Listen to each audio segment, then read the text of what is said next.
సరే, అన్ని కారణముల చేత సుందరకాండని సర్వోత్కృష్టమైనటువంటి స్థితిగా పెద్దలు నిర్ణయించారు.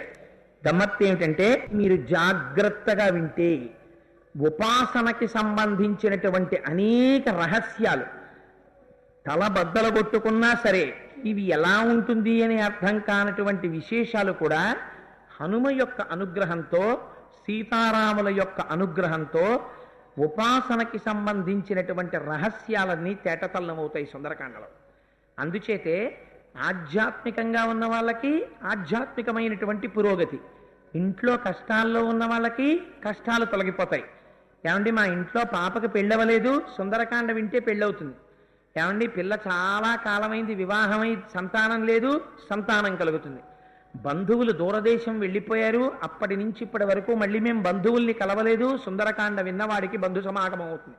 నేను కొన్ని చోట్ల సుందరకాండ చెప్తే అది నా గొప్ప కాదు, సుందరకాండ గొప్ప. సుందరకాండ చెప్తే ఆ తర్వాత మా ఇంటికి వచ్చారు ఒక ఆయన, వచ్చి నాతో అన్నారు, విదేశాలు వెళ్ళిపోయినటువంటి నా బిడ్డని ఇప్పుడు చూస్తానని నేను అనుకోలేదు కోటేశ్వరరావు గారు. సుందరకాండ అయిపోయిన తర్వాత ప్రసాదం పుచ్చుకుని ఇంటికి వెళ్ళానండి, ఫోన్ వచ్చింది అకస్మాత్తుగా మా అబ్బాయి వస్తున్నాడని. అమ్మా, నిన్ను చూడాలనుందమ్మా, 20 రోజులు నీ దగ్గర ఉండడం కోసం వస్తున్నానమ్మా అన్నాడు. నా మనస్సు పొంగిపోయిందండి, వచ్చి ఒక్కసారి మీకు ఈ మాట చెప్పెడదామని వచ్చాను అన్నారు. అందుకని సుందరకాండకు ఆ శక్తి ఉంది.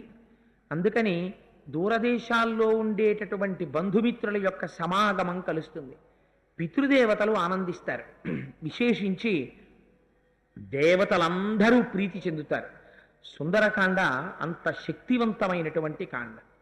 సరే, అందుచేత ఒకే అమ్మ, ఒకే జగజ్జనని సుందరకాండలో 2 రకాలుగా కనపడుతూ ఉంటుంది. మాయాస్వరూపం అంటే ఏమిటో ప్రత్యక్షంగా చూడాలంటే సుందరకాండలోనే చూడాలి. అంత అందంగా నడుస్తుంది సుందరకాండ. సరే, అంత అందమైనటువంటి కాండని ప్రారంభం చేస్తూ మహర్షి అంటారు, తతో రావణనీతాయా సీతాయా శత్రుకర్షణ ఈయేష పథమన్వేష్టం చారణాచరితే పది. తతో రావణనీతాయా, రావణుని చేత అపహరింపబడినటువంటి సీతమ్మ తల్లి యొక్క జాడని కనిపెట్టడం కోసమని చారణలు వెళ్ళేటటువంటి మార్గంలో వెళ్ళుట కొరకు హనుమ సంకల్పించెను, లేదా శత్రుకర్షణుడైన వాడు సంకల్పించెను. కిష్కింధకాండ చివర హనుమ మహేంద్రగిరి పర్వత శిఖరాల మీద బయలుదేరడానికి సిద్ధంగా ఉన్నారన్న విషయం మనం తెలుసుకున్నాం. కాబట్టి ఇక్కడ హనుమ అనేటటువంటి నామవాచకాన్ని ప్రయోగించకపోయినా శత్రుకర్షణ అన్నప్పుడు శత్రువులను జయించినటువంటి హనుమ బయలుదేరడానికి సిద్ధంగా ఉన్నారు అన్నది మనకి హనుమే అని తెలుస్తుంది. ఎందుకని శ్లోకంలో హనుమ అన్న మాట వాడలేదు, వాడకపోయినా మనకి తెలుస్తుంది ఆ విషయం. తతో రావణనీతాయా సీతాయా శత్రుకర్షణ ఈయేష పథమన్వేష్టం చారణాచరితే పది.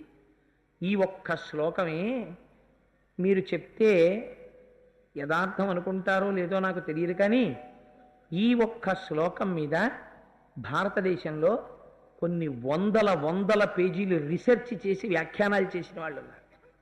ఆ ఒక్క శ్లోకంతో తరించిపోయిన వాళ్ళు ఉన్నారు. అందుకే ఈ శ్లోకాన్ని పారాయణ సంప్రదాయంలో మంత్రమనే పిలుస్తారు. అందున విశేషించి ఇందులో గాయత్రీ మహామంత్రంలో వా అనబడేటటువంటి బీజాక్షరం రావణ అన్న చోట మధ్యలో వాగా వస్తుంది.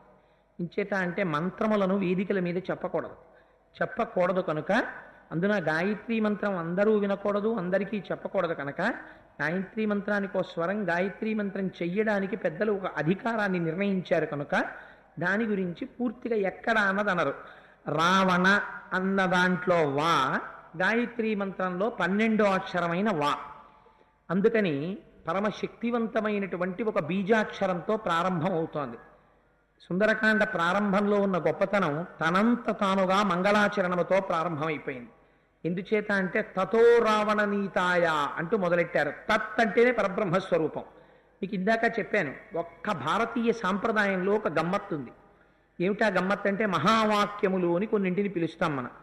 మహావాక్యము అంటే మీకు పైకి చూడటానికి రాముడు అందమైన బాలుడు అన్నాను అనుకోండి, మీకు దాని గురించి పెద్ద విశేషమైన వర్ణన అక్కర్లేదు, మీకు తెలిసిపోతుంది. ఓహో, రాముడు అందమైన బాలుడు చెప్పాడండి, అది నీవై ఉన్నావు.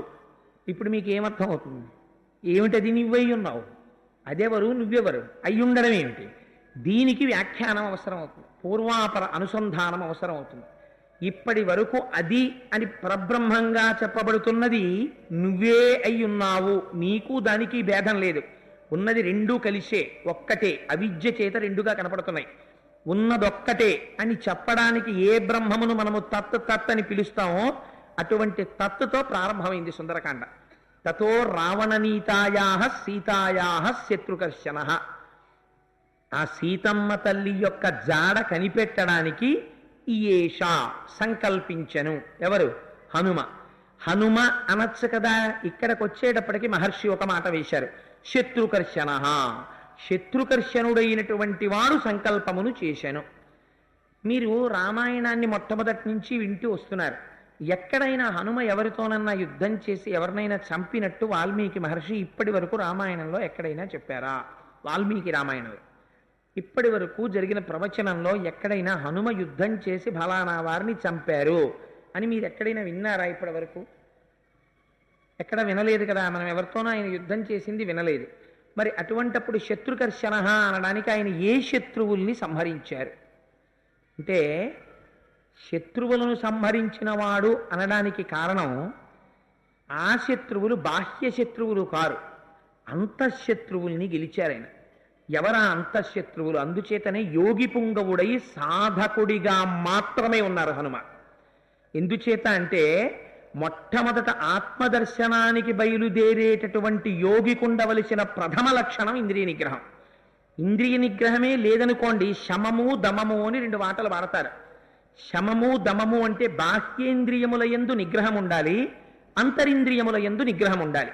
ఈ రెండూ నిగ్రహించగలిగినటువంటి వాడు ఎవరుంటాడో వాడు మాత్రమే పరబ్రహ్మమును గురించి ఆలోచిస్తూనైనా కూర్చోగలడు, ధ్యానం చెయ్యగలడు. మీకు ఒక ఉదాహరణ చెప్తాను.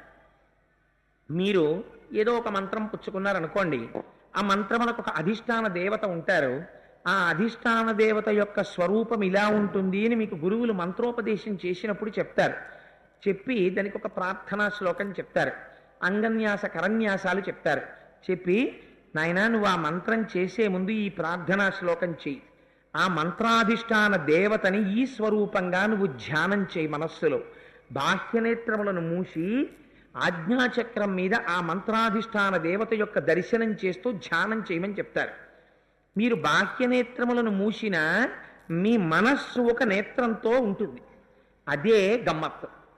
మీరు ఇక్కడైతే నేత్రములను మూస్తారు, మూసి మీకు ఇచ్చిన మంత్రాధిష్టాన దేవతా స్వరూపం గురించి మీరు ధ్యానం చేస్తున్నారు అనుకోండి. ధ్యానం చేస్తుంటే మీ లోపల ఉండేటటువంటి నేత్రము ఆ స్వరూపాన్ని చూడడం ప్రారంభం చెయ్యాలి. కానీ గమ్మత్తు ఏం చేస్తుందంటే, ఈ కన్ను మూసిన మనస్సుకొక కన్ను ఉంటుంది.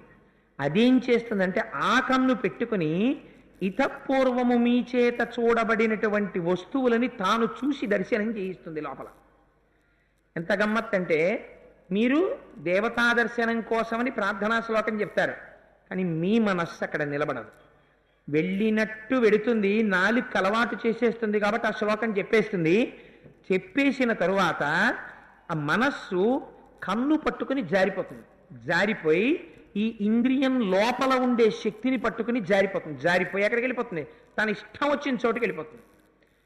ఇలా కూర్చుని ధ్యానం చేసుకుంటున్నాం అనుకోండి, ఒక శ్లోకం చెప్పామనుకోండి, నిన్న రాత్రి వస్తూ రైతు బజార్ నుంచి వెలగపళ్ళు తెచ్చాను, ఇది వెలగపండు పచ్చడి చేస్తుందా ఇవాళ అని మీకు ఆలోచన వచ్చింది అనుకోండి, ఈ కంటితో మీరు చూడక్కర్లేదు రైతు బజార్ని.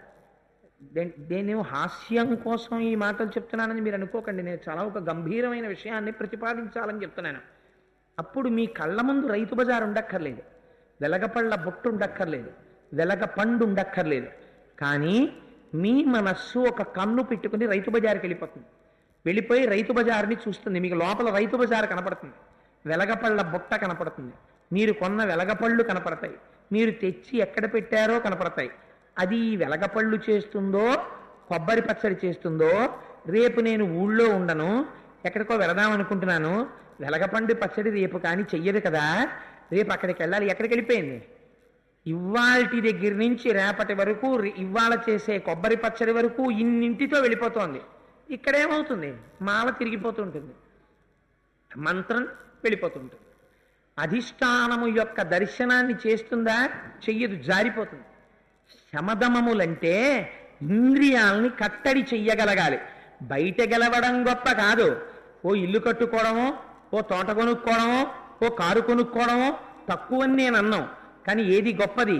ఇంద్రియాని బలిష్టాని నియుక్తాని మానద అపక్వస్య ప్రకుర్వంతి వికారాం స్థాననేకశ అంటాడు వ్యాస భగవానుడు దేవీ భాగవతంలో.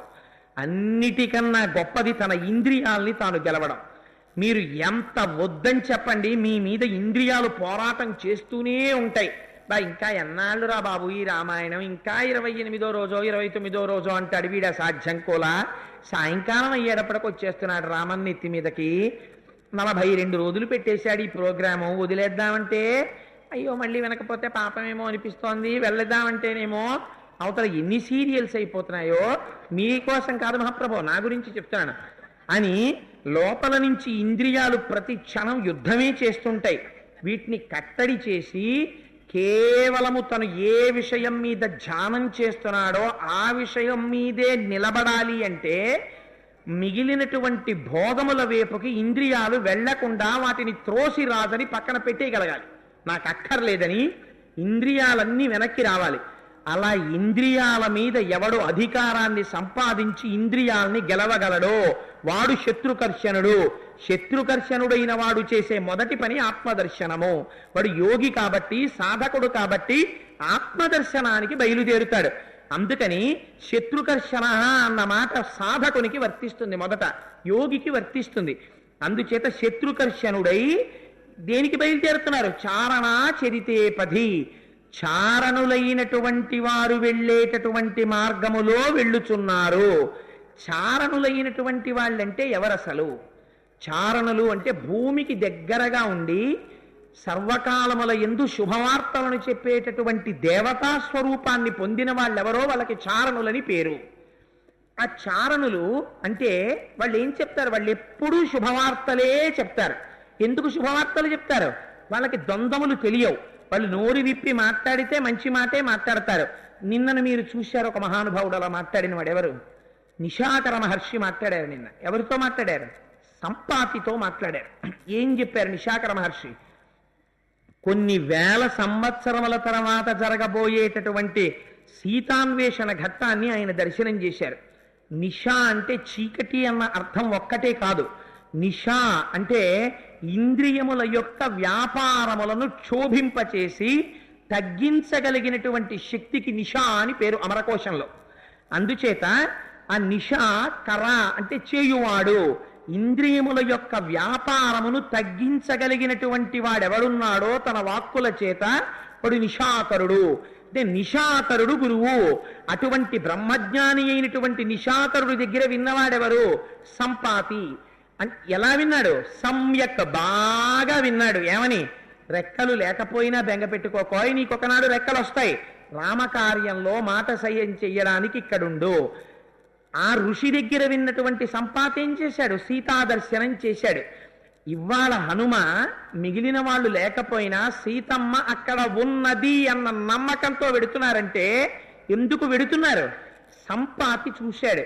నాకు ఆ బలం ఉంది, జాతి చేత బలం ఉంది, ఆహారం చేత బలం ఉంది, దివ్య దృష్టి చేత బలం ఉంది, ఇక్కడ నుంచి చూస్తున్నాను సీతమ్మ ఉన్నది అని చెప్పారు. ఆయన చూశానని చెప్పారు. ఈయనకి విశ్వాసం కలిగింది.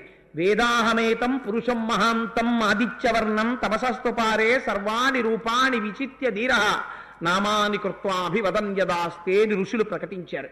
అంతటా నిండిపోయిన పరబ్రహ్మము జ్ఞానము చేత తెలియబడి భక్తి చేత పూజింపబడినప్పుడు ఈ మాంసనేత్రమునకు కూడా అందేటటువంటి స్వరూపముతో దిగి వస్తుంది అని అభయం ఇచ్చారు.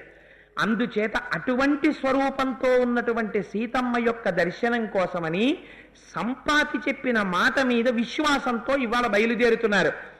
పూర్వం చెప్పినటువంటి పెద్దల యొక్క మాట మీద విశ్వాసముంచి బయలుదేరుతున్నటువంటి సాధక స్వరూపంతో, యోగి స్వరూపంతో వెడుతున్నారు. అందుకని చారణా చరితే పది అన్వయం నిశాకర మహర్షికి, సంపాతికి. అందుకని కిష్కింధకాండ నుంచి సుందరకాండలోకి వెళ్ళడం. అందుకని అలా చారణాచరితే పది ఆ మార్గంలో వెడుతున్న వారై, అందులో బ్రహ్మజ్ఞాని అయినటువంటి నిశాకర మహర్షి స్నానం చేసి వస్తుంటే జీవులు తమ యొక్క భేదభావాలన్నింటినీ మరిచిపోయి ఆయన చుట్టూ వచ్చి నడిచి వెళ్ళాయి. నిన్నటి రోజున మీకు చెప్పాను, పెద్ద పులులు, సింహాలు, పావులు కూడా ఆయన వెనకాతలు వెళ్ళిపోయాయి. ఎందుకని వెళ్ళాయి? బ్రహ్మమును తెలుసుకున్నవాడు బ్రహ్మమే అగుచున్నాడు, బ్రహ్మవిద్ బ్రహ్మైవ భవతి. అందుకని ఆయన దగ్గర ఇంకా ఆ భేదభావాలు ఉండవు, అన్నీ బ్రహ్మస్వరూపంగానే మసిలిపోతాయి అంతే.